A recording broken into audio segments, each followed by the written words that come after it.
Donc dans cette nouvelle vidéo du TD2 PrestaShop configuré, on va voir comment gérer les contacts. En fait, gérer les contacts, ça signifie que lorsqu'un client souhaite nous contacter pour un problème, pour un autre ou pour une simple question, il puisse nous joindre facilement en remplissant notamment un formulaire qu'il aura juste à compléter. Il s'agit cependant que ce formulaire soit adressé à la bonne personne dans l'entreprise. Donc, pour vérifier cet adressage, ou pour le paramétrer plus exactement, on va dans le back-office, dans Paramètres de la boutique, Contact. Et là, on est bien dans l'onglet Contact. Je vois que par défaut ici, j'ai deux contacts possibles, le webmaster ou le service client.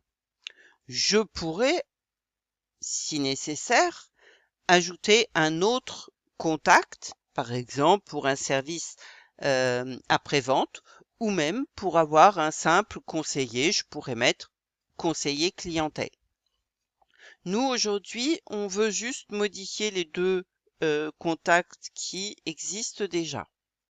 Je vais commencer par modifier le webmaster. Donc, je vais sur ce petit stylo. Voilà. Donc, j'ai un formulaire qui apparaît. Donc, le titre qui était présent, c'est webmaster. On vous demande, vous, juste de rajouter votre prénom. Donc, pour moi, Catherine, d'ajouter votre adresse mail personnelle. Donc, Catherine, alors pour moi, c'est que vous connaissez, mais vous mettez bien votre adresse mail parce que plus tard, quand on va faire fonctionner le site, il va falloir que vous receviez les messages afin d'y répondre. Donc, à gmail.com. Enregistrer les messages, c'est une option intéressante qui permet de garder l'historique des conversations, des questions posées, des réponses que vous allez apporter et ça se trouve dans le SAV. On verra ça par la suite ici. La description, donc en cas de problème technique sur ce site, c'est une mention qui peut apparaître dans certains thèmes, mais nous pour le thème classique, ici qu'on mette quelque chose ou qu'on mette rien, c'est pareil, ça ne s'affiche pas. Comme pour toute chose, quand on a fini, on enregistre. Donc les informations que j'ai saisies, voilà, elles apparaissent ici et on va aller voir en front office ce que ça donne. Donc je vais voir ma boutique et donc ici, si je vais dans la rubrique Contactez-nous, j'ai un formulaire qui apparaît. Donc contactez-nous, on peut s'adresser au webmaster Catherine que je viens de paramétrer ou au service client qu'on n'a pas encore paramétré. Là, évidemment, le client mettra son adresse mail, ce qu'il veut joindre comme fichier, un message, il l'enverra. Juste pour information, tout à l'heure, quand on a saisi les informations du magasin et des coordonnées, ces informations apparaissent également sur cette page de contact. Je reviens maintenant sur le back-office pour modifier l'autre contact. Donc, c'est service client. Donc, dans notre exercice, c'est toujours Catherine et l'adresse mail. Mais je voudrais juste attirer votre attention que ici, ça peut être un service, ça peut être qu'une personne, voire beaucoup plus intéressant. Ici, on pourrait, au lieu de mettre un nom, on pourrait mettre pour toute commande, donc pour toute question sur vos commandes, pour toute question sur vos commandes. On va aller voir, on enregistre, on va aller voir en front office ce que ça donne.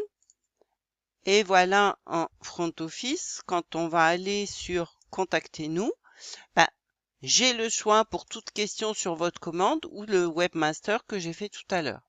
Donc vous voyez qu'on peut mettre pas mal de choses ici. Mais bon, c'est pas ce qu'on vous demandait, donc je vais le remodifier pour être en cohérence avec mes exigences. Donc c'était service client, et donc on a dit que c'était Catherine, et c'est toujours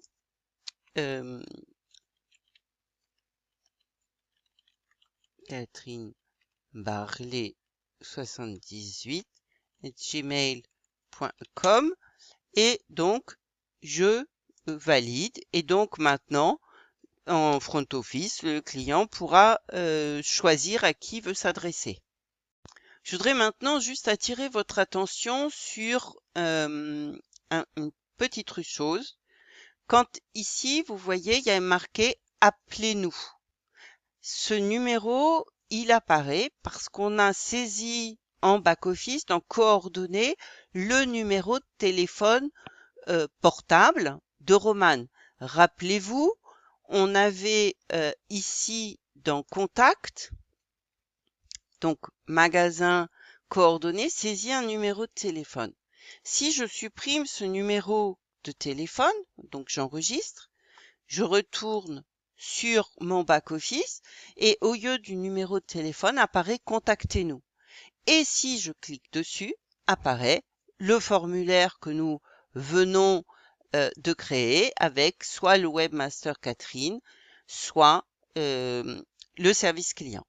Voilà, cette vidéo est terminée. Merci de votre écoute. Bonne journée.